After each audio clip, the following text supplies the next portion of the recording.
Last night, the Associated Press reported that Senate Democrats' bill to write Roe v. Wade into law blocked by GOP-led filibuster as Supreme Court weighs abortion case. That was the AP headline.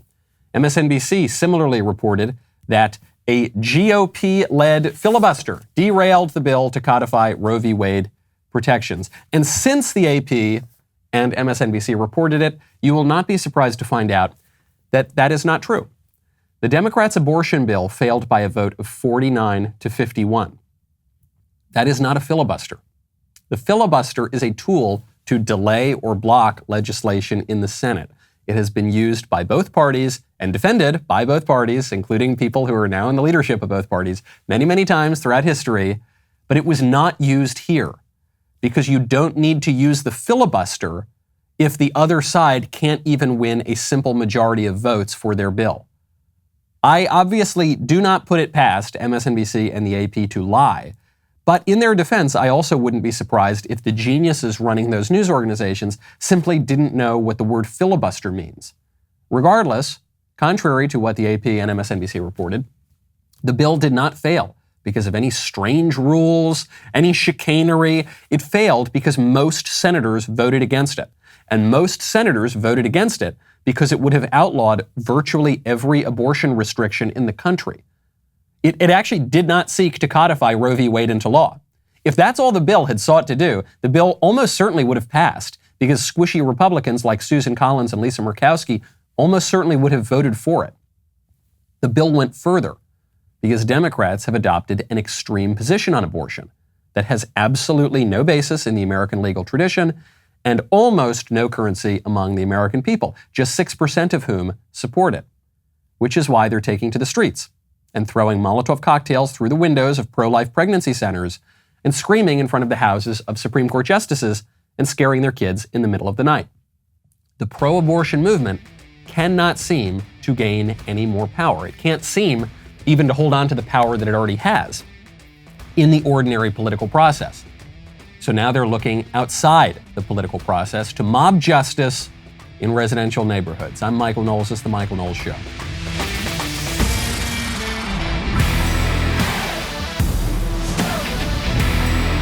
Welcome back to the show. My favorite comment yesterday is from Kevin Springer, who says, a leftist says, this country is not a Christian nation, to which I say, our money literally says, in God we trust. Yes, it does. Not just our money. We have a Pledge of Allegiance. We say a pledge allegiance to the flag of the United States of America and to the republic for which it stands, one nation under God. Our earliest national holiday in this country is Thanksgiving. To whom do you think they were giving thanks? It's pretty clear. Actually, later on, George Washington tells us to whom they were giving thanks. Our other national holiday, the 4th of July, what does that commemorate? It commemorates the Declaration of Independence. What does the Declaration of Independence say? We hold these truths to be self-evident that all men are created equal and endowed by their Creator. Who's that Creator? We're talking about the big guy. We're talking about God. It's a completely ahistorical argument to say that America is not a Christian nation, to say that Christianity is not the animating spirit of America. It has been from the very beginning. And so what the libs try to do is they take one or two lines from a private letter of Thomas Jefferson or the Treaty of Tripoli, where we were trying to convince Muslim pirates to stop stealing our sailors. And they take them completely out of the historical and philosophical context of the country, and it leads people astray. It's lots of wish casting from the secular left. Now, speaking of very zealous leftists, you know, we've had this scourge of protesters outside of the Supreme Court justices' homes, yelling, screaming, doing all sorts of nasty things, waking up the justices' families in the middle of the night. We've seen violent pro-abortion demonstrations in the rest of the country, Wisconsin, Oregon, Maryland, throwing Molotov cocktails, vandalism, graffiti, all sorts of things. I want to make sure that we're not just in an echo chamber here. We're not just talking to ourselves. So I'm bringing on someone who I suspect is more reasonable than Joe Biden. I hope he's more reasonable than Joe Biden. This would be David Pakman. David coming back to the show, nationally syndicated progressive talk show host on TV and radio. David, thank you for coming back to the show. The first time went so well, I had to come back for seconds. I knew it. That's why we invited you back. And listen, I was disheartened to see that Joe Biden and Jen Psaki would not condemn the protests at all hours outside of the justices' homes and residential neighborhoods before their families. I suspect, I mean this sincerely, I'm not being facetious at all. I suspect you are more reasonable than the staffers at the White House now. Can we at least agree this is bad? It is bad to protest outside of Supreme Court justices' homes? Well, so I suspect you want to have a good faith conversation about this. Is that a fair assessment? So we can speak freely here. You're not just looking to play gotcha here. I'm not. No, I really okay, not. All right, That's not what we do on the show. So let's see. This is not a protest technique I would employ, right? But I have a large platform online where I'm going to reach way more people than going to anybody's house. So like my personal thing is, this is not a protest technique I would employ. Let's go through like legality, morality, ethics, etc. Yep. Anything that is a criminal act, like a Molotov cocktail, destruction of property, whatever, it should be reported. If there's a crime, people should be charged. If you can get a guilty verdict, they should be, sentenced. Fine. Very, very good. Yep. In terms of the speech aspect of this, there's this case from the 90s, Madsen v. Women's Health Center, which found that it's okay for anti-choice protesters to go and protest outside the homes of just random workers at abortion clinics. Okay, now that's not my opinion. That's a decision that exists. Yep. Those are quite literally private citizens. They're just like medical workers, right? So if that's okay and we have a First Amendment, certainly showing up and protesting isn't against the law. Are you and I on the same page about that piece? No, because in the U.S. Code, 18 U.S. Code Section 1507, the federal law, explicitly prohibits protesting outside of the homes of judges with the intention of influencing their decisions. So if the decision has been done, though. No, it hasn't. The decision hasn't come out. There was a leaked draft of the opinion. So I would agree with you. It's not clear that they were in violation of the law if the decision had already come out and they were just expressing their anger. But because the decision has not come out, because it seems clear to me that the protesters are trying to change the course of how this decision is going to come and try to bring political pressure, to me it seems quite clear this is a violation of federal law. No lawyer I've spoken to says that this is against any law unless some specific, if there even something as relatively benign as a noise ordinance, let's say there's a noise ordinance that starts at 10 p.m. Yep. If it's 11 and you're being loud, okay, now we have something to talk about. But that's not the law that I'm who says there's any law being broken here. That is the law. I mean, the viewers are free to go check it out. But that is a very specific law. There's actually a Virginia statute too. But I'm just talking about the federal law.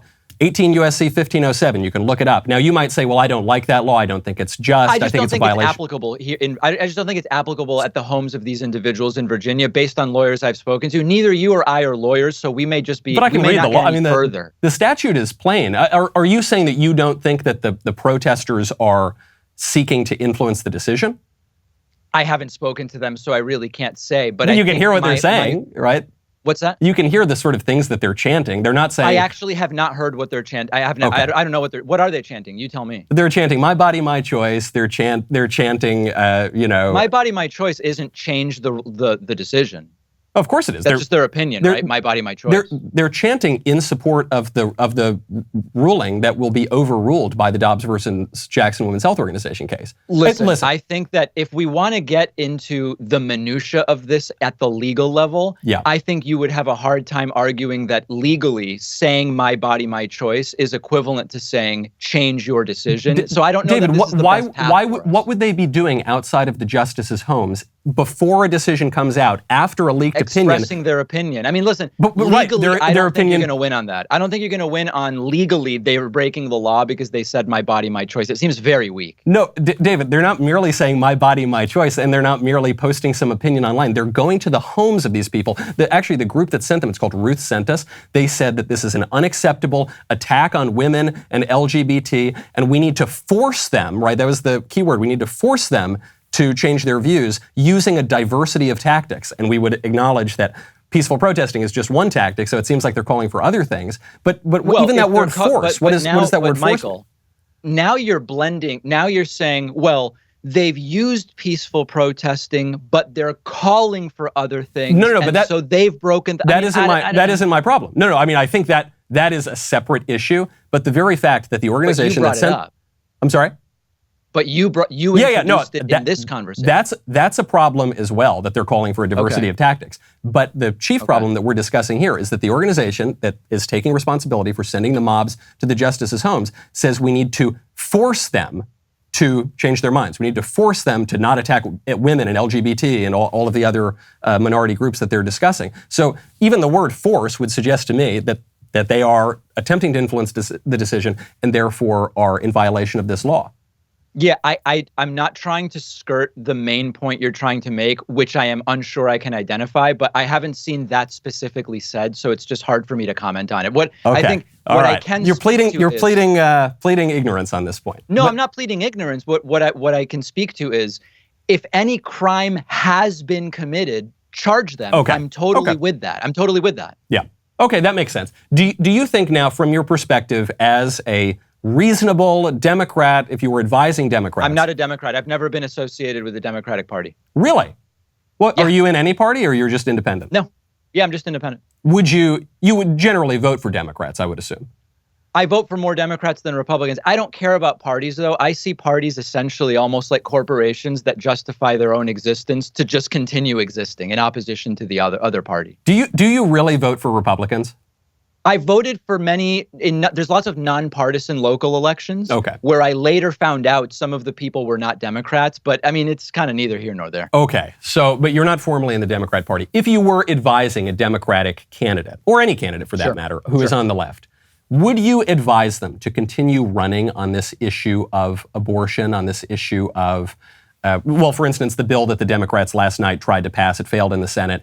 They said it was to codify Roe versus Wade. It actually went further to create even more abortion protections. Would you advise them to run on this issue in the midterms, or to back away from it in the midterms? So run on it. I think that there's from a political strategy standpoint, there's two options. One would be run on the bill that failed yesterday. That doesn't seem like a good idea to run on that. Yeah. I think where there is, based on public opinion about abortion being as in favor of it as ever before during the Roe v. Wade era, public polling is now in the 60-70% of Americans believe abortion should generally be legal in most cases. That's not in every case, but in most cases. Based on that, it seems to me it would be prudent to run on, we need to get the government out of medical decisions between women and doctors. I mean, and again, you and I are never going to agree on something like, when does life begin? That's a different...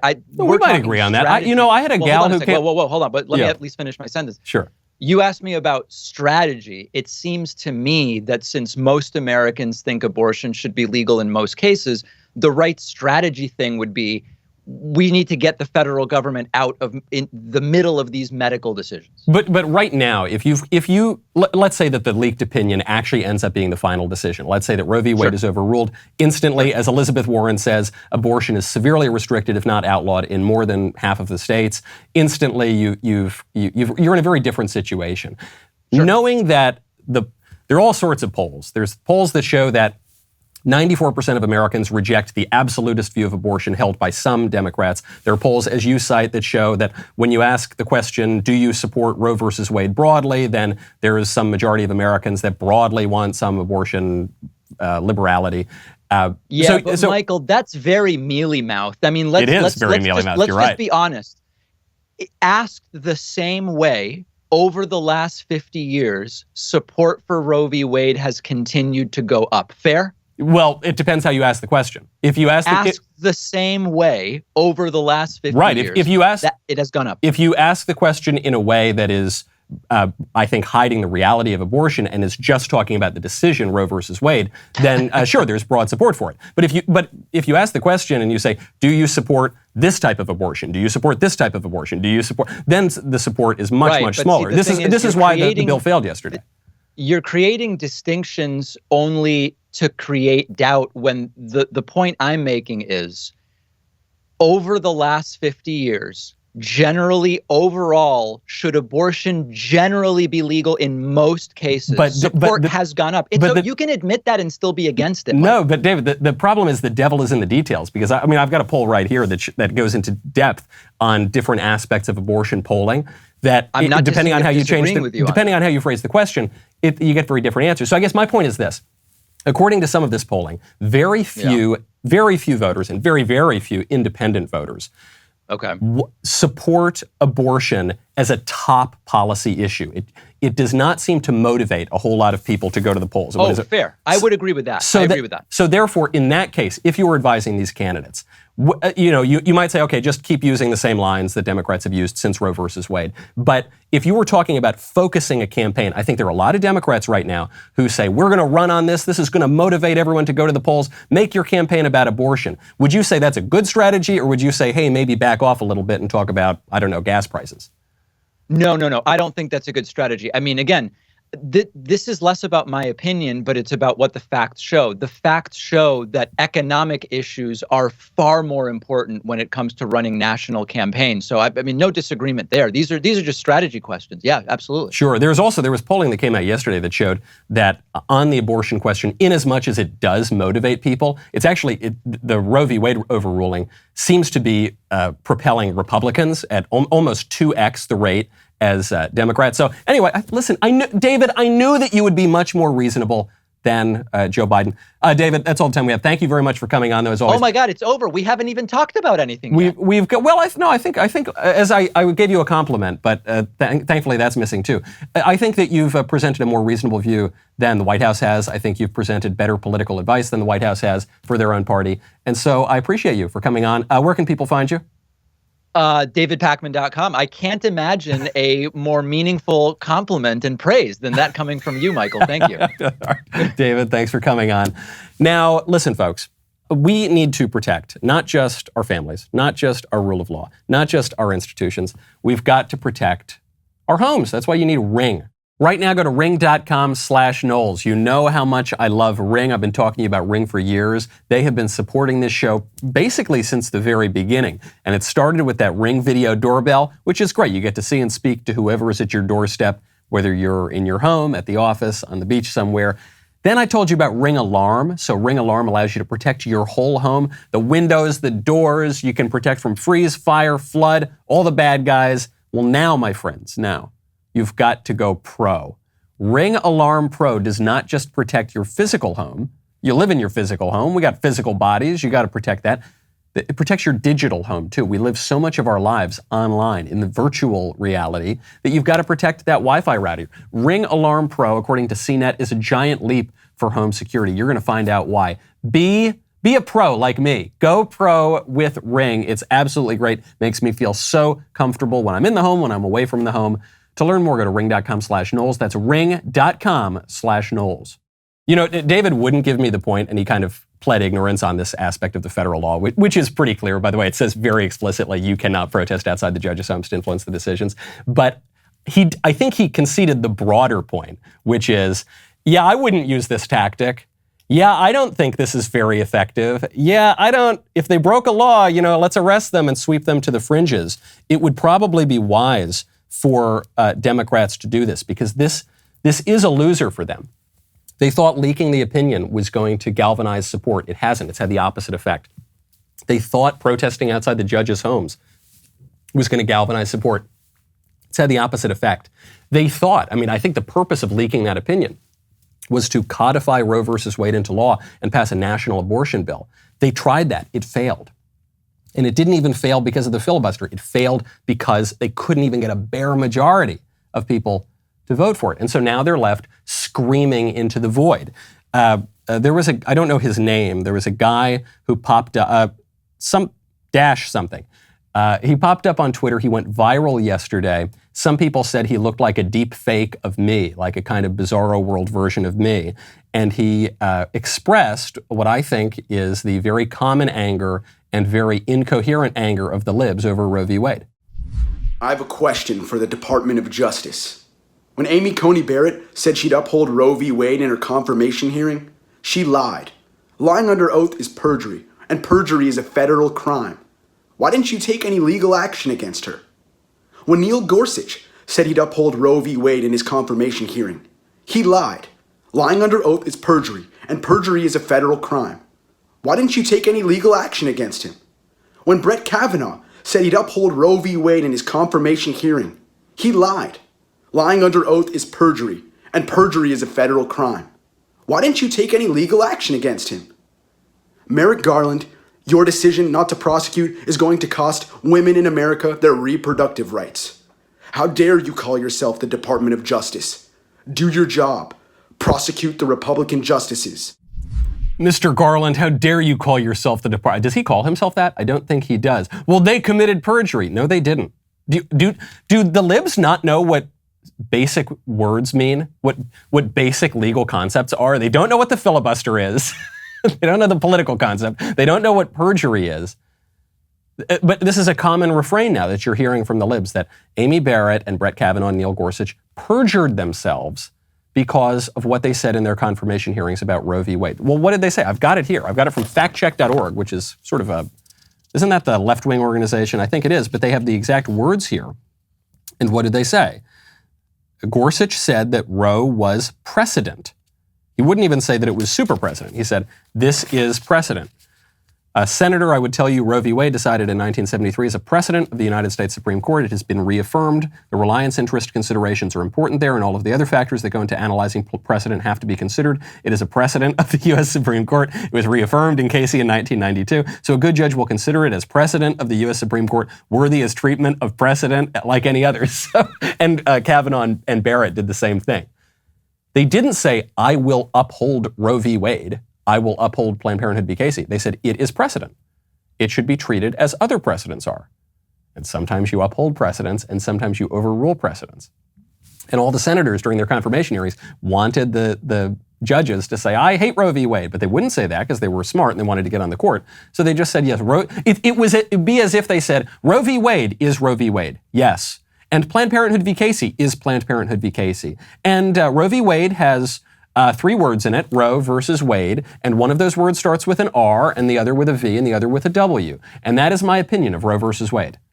And that's what they said, and now they're going to overrule it. It was a precedent, might not be a very important precedent for much longer.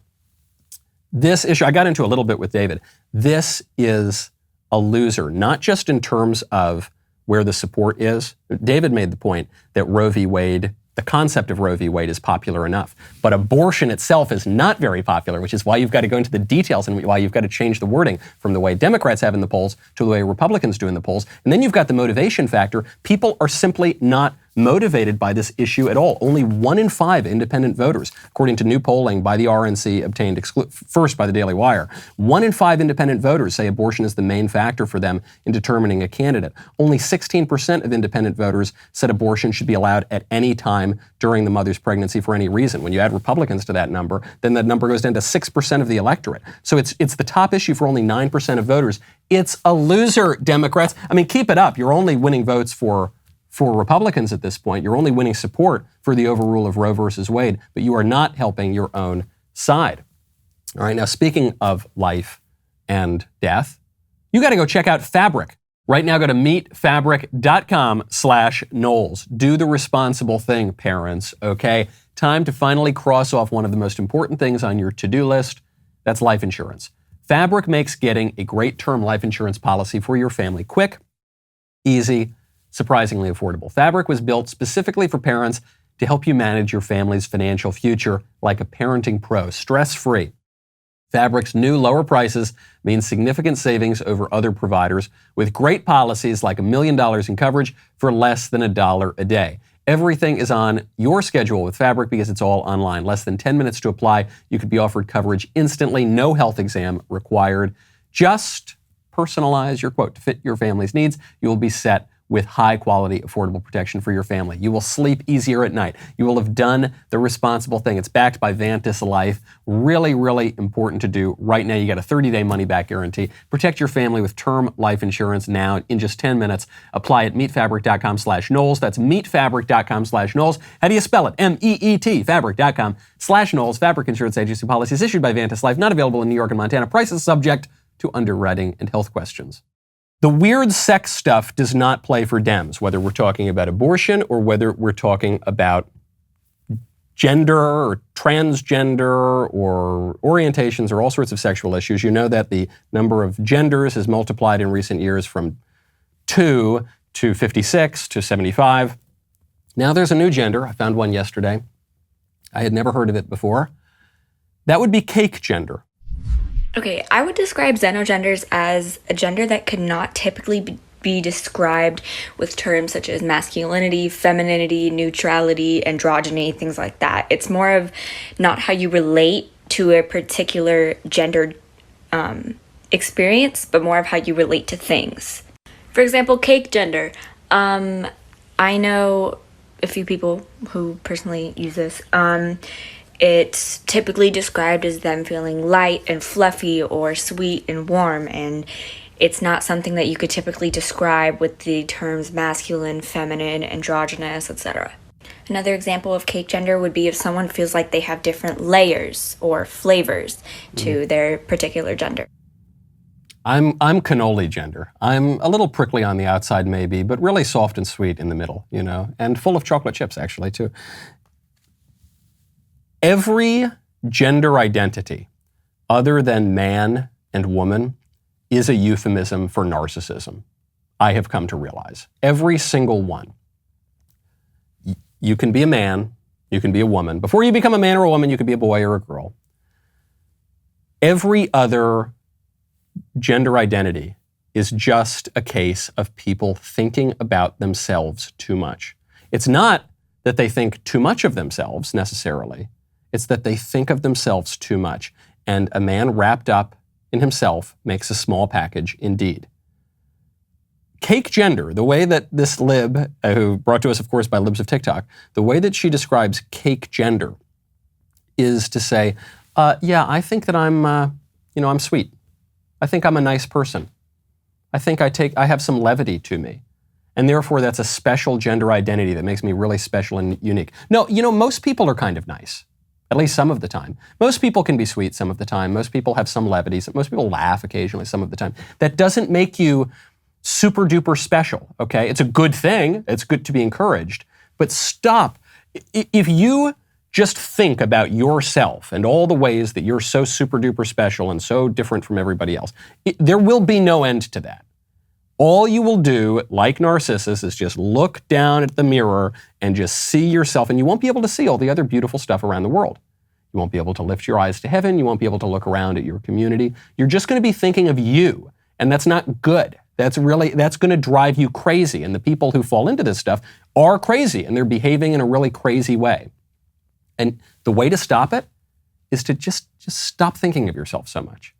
You are born with the facts of your sexual identity. Namely, you're a boy or a girl, a man or a woman. That's that. Just accept that and move on. You do not need to discover or invent or develop your sexual identity. You've got it. There you are. Those are the parameters. Those are just like a sonnet has limits, just like all great art has limits. Those are your limits, and you have unique aspects to yourself, and you can develop your own personality. But you don't need to reinvent everything, okay? And actually, when you think about other people in the world, and when you move on, when you can accept the basic facts of life, that will free you to think about more important things. It will help you to grow up, which is really what so much of this sexual revolution stuff is about. It's a bunch of people who are stuck and stunted in their maturity at, the age of 12 or something. And all they're thinking about is the very base level, titillating kind of fleshy things. Move on, guys.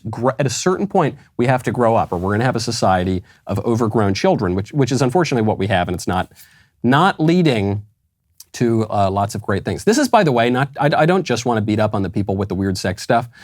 We all fall into this sometimes. This is why personality tests are so popular on the internet. Am I an EPDJ or an IFP?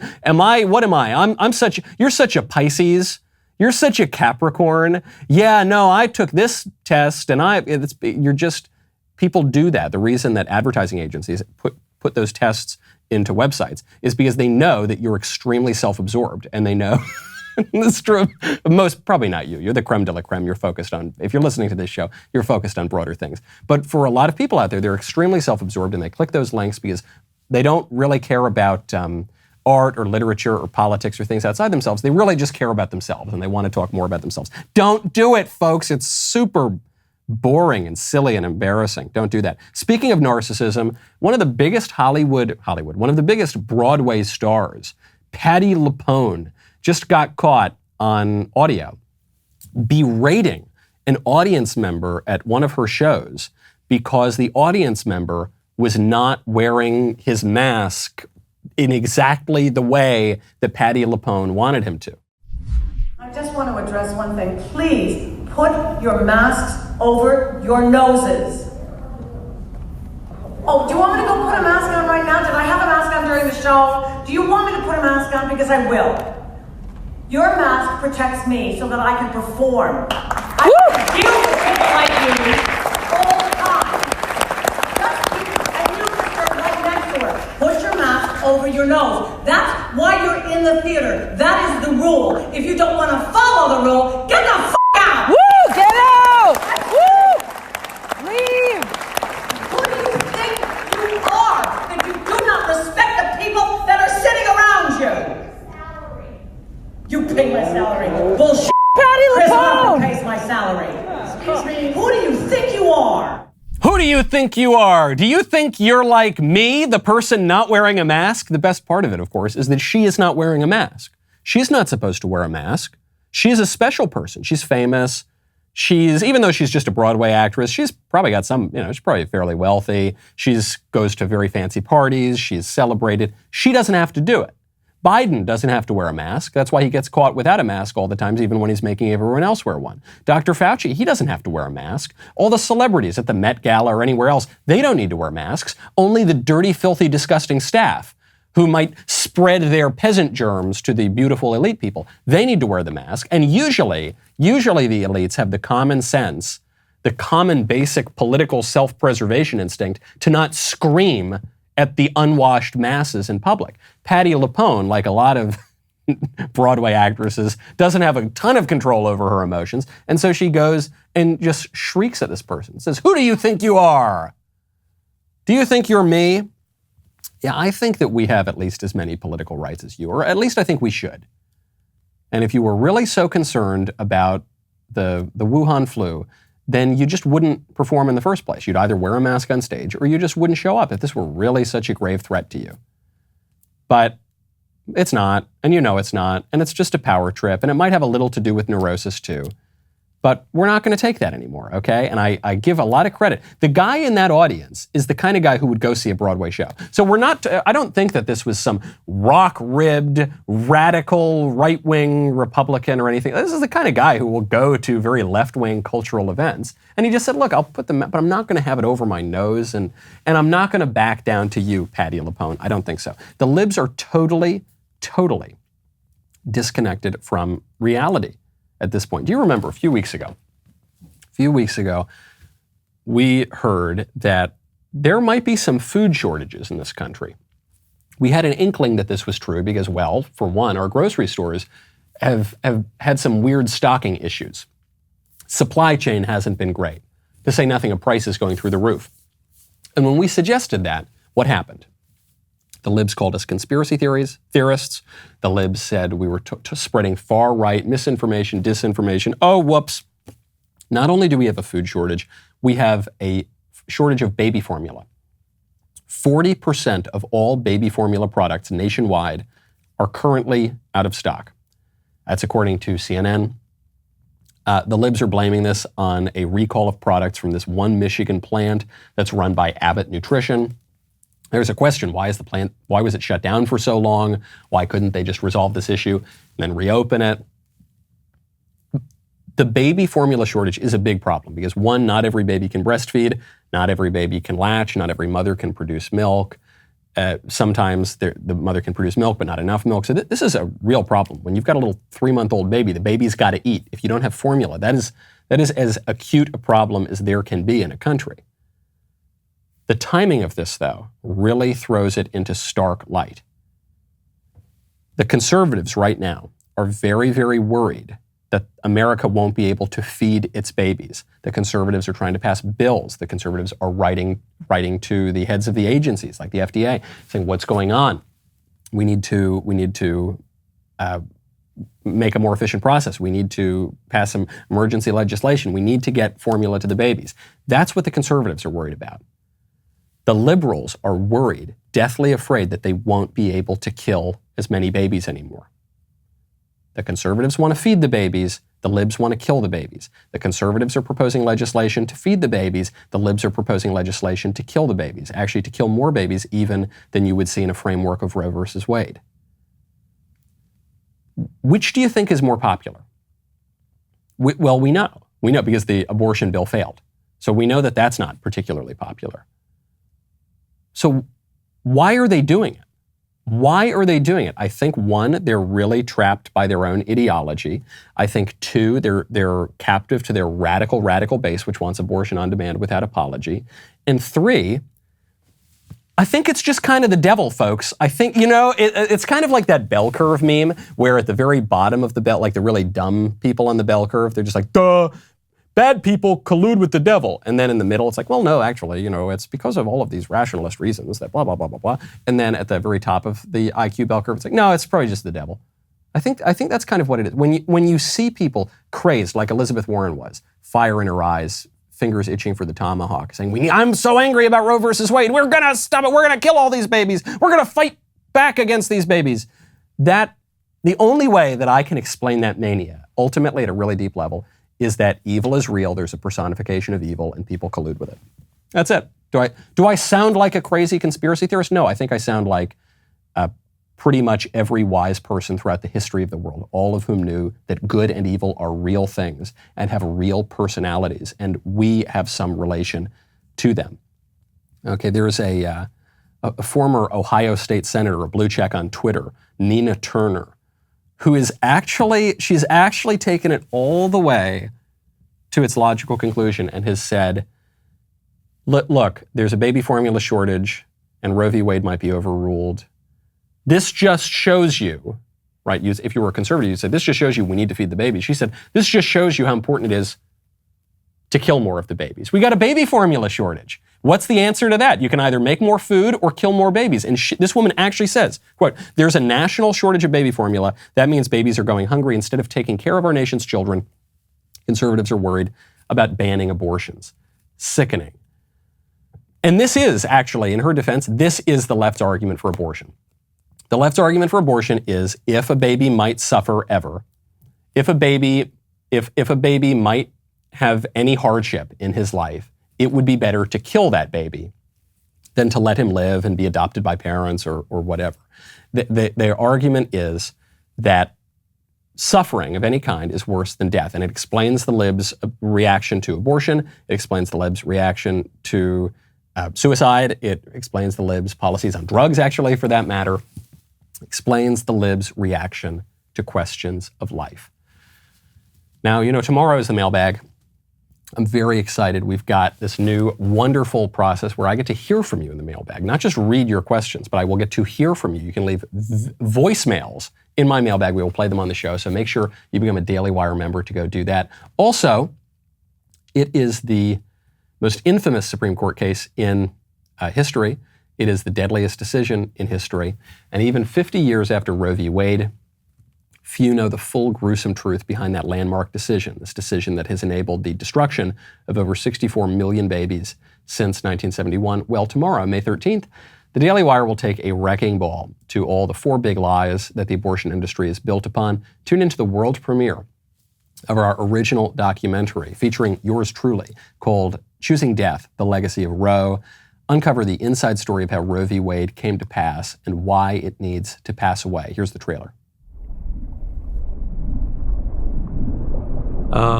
Many times when we did this, as we started, patients would begin crying and protesting.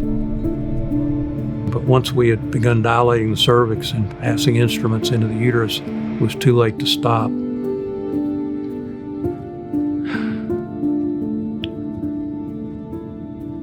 I was handing hush money to women who we had left pieces of their baby We had put these women's lives in jeopardy. We had put their lives at risk, and we were literally giving them a check for $800. And for a poor woman, $800 is a lot of money. I mean, there have been so many moments in the last decade plus of going undercover in abortion clinics myself and seeing just heartbreaking things. Women vomiting in the hallway of an abortion clinic, crying out in pain. The late-term abortionists talking casually about how they would literally leave a born-alive baby to die. Or if you deliver the baby in the toilet, then you pick it up and stuff it in a plastic bag and bring it to us. Babies are being born alive, and the backs of their necks are being slit. They are being drowned. Their necks are being snapped. It's happening more often than people want to think about. These abortion facilities, these abortion providers, these doctors, they don't care about these women. And you're realizing you're watching in front of your own eyes play out America's greatest horror story, which is how we butcher children in the name of choice.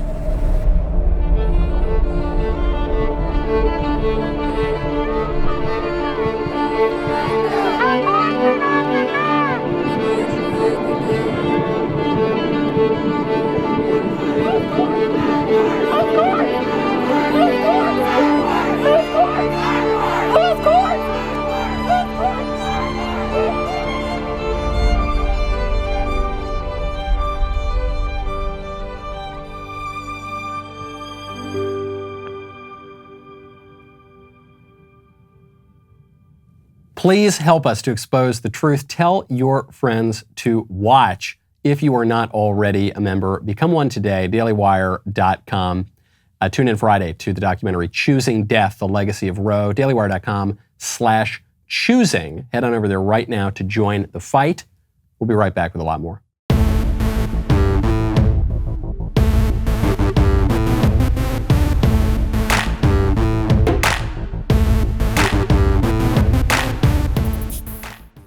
We've got food shortages, we've got inflation at record highs, we've got gas prices at record highs, we've got immigration, especially illegal immigration, at record highs. We've got the first major war in Europe since World War II.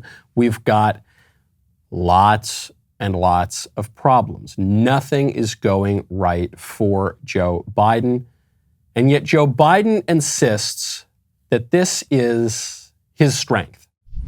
And I agree with what Chairman Powell said last week, that the number one threat is the strength, and that strength that we built is inflation.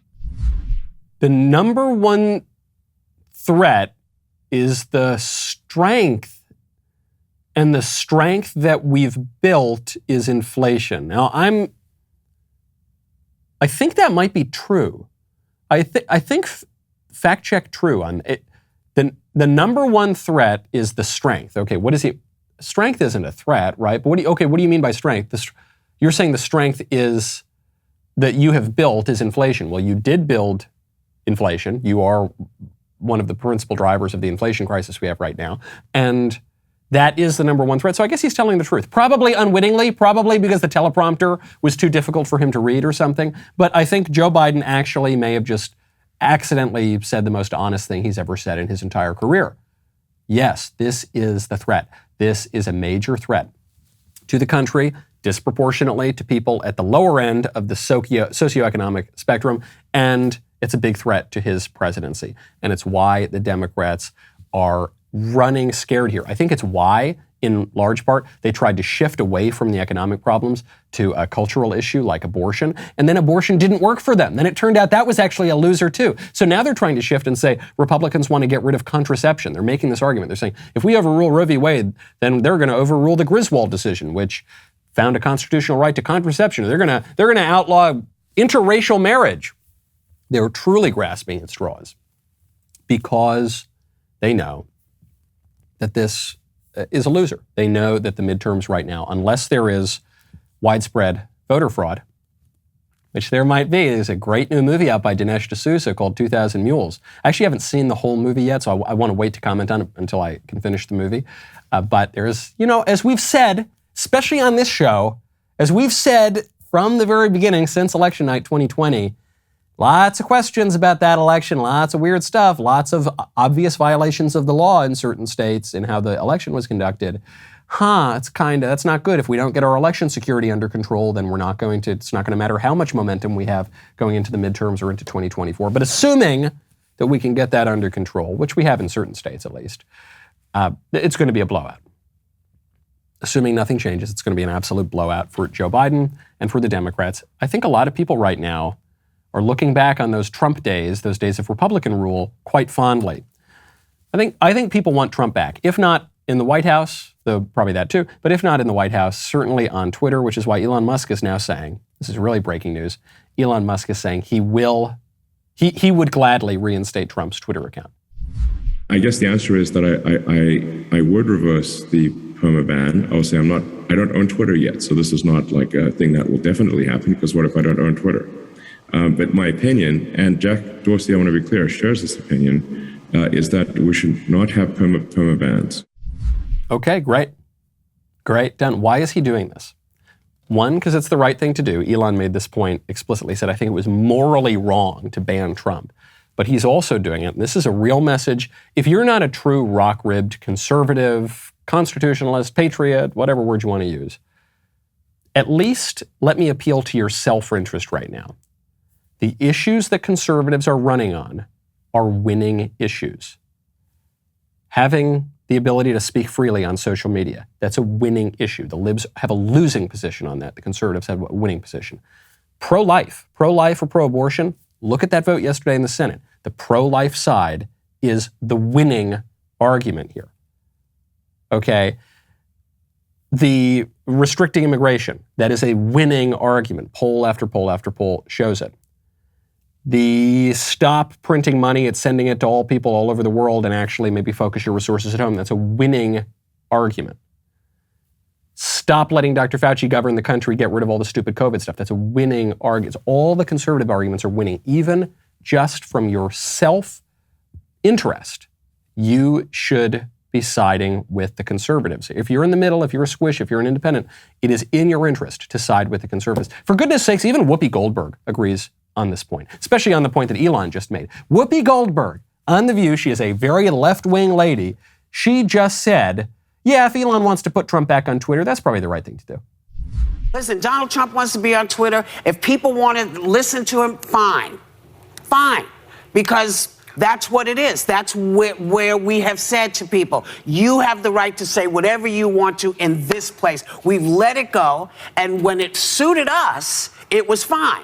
Well, and when it doesn't suit us, it's a problem. So right, Whoopi.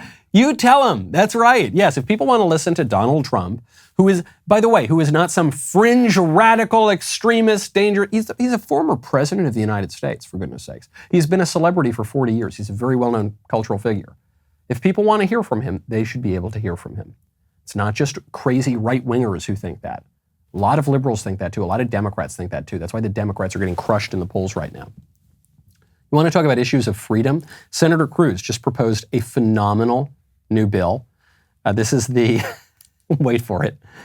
It's the Allowing Military Exemptions, Recognizing Individual Concerns About New Shots Act of 2022, also known as the Americans Act. That, boo, Senator Cruz, that acronym is too good. It's too good. You know, politicians love acronyms. That's a really good one. And it's a really great bill. Senator Cruz and a group of 13 GOP senators, so 14 total, have introduced this bill to protect military service members from punishment for declining to get the Fauci ouchie. This is a good idea because Joe Biden wants to punish conservatives, largely conservatives, but anyone who has an opposition to taking this experimental drug that doesn't do what everyone told us it was going to do to protect against the virus, which isn't nearly as bad as everyone told us it was going to be, which is just to protect people from having medical experiments done on them, okay, especially our service members. It seems like really basic stuff. And there have been lots of military members who've been discharged already over this issue. So this bill would protect them, allow them to go back into the service. This bill would protect people who are still holding out in the service, who don't want to take this dumb shot. Really great stuff. It's the right thing to do. Senator Cruz, I mean, I know this personally because we host a show together and we've been talking about this from the very beginning. He has always been on the side of this issue, or he's always been saying, no, we shouldn't, no one should be forced to take this shot, but definitely not the service members. Now there might be, with the elections coming up, there might be an opportunity to push this through, certainly by the time the next Senate rolls around. Every Republican should be running on this, every Republican. Not only because it's the right thing to do, but because it's a winning issue. The reason I brought David Pakman on the show today was not to debate abortion. We debated abortion with Bronte Remsick last week. You can go watch that debate. It's online. I felt she gave a very honest view of her ghastly side of the argument, and I appreciated her coming on. The reason I brought David Pakman on today is because I know that he's got some at least reasonable political instincts here, and I wanted to see, David, are you going to defend people showing up at judges' homes and screaming and shouting? Are you going to defend this extra political kind of, vandalizing pro-life centers? Are you going to defend Democrats running on the issue of abortion? And to his credit, he said, no, I'm not. I'm not. It's a bad idea. Don't do it, guys. Come on, back off it. I hope that the Democrats don't get the message. I hope Republicans hold firm. I hope a lot of people in the middle catch what's going on right now and see these two visions of the country and side with the people on the right. I'm Michael Knowles. This is The Michael Knowles Show. See you tomorrow.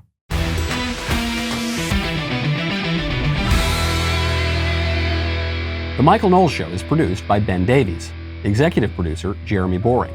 Supervising producer, Mathis Glover. Production manager, Pavel Vidovsky. Editor and associate producer, Danny D'Amico. Associate producer, Justine Turley. Audio mixer, Mike Coromina. And hair and makeup by Cherokee Hart. The Michael Knowles Show is a Daily Wire production. Copyright Daily Wire 2022. John Bickley here, Daily Wire Editor-in-Chief. Wake up every morning with our show, Morning Wire, where we bring you all the news that you need to know in 15 minutes or less.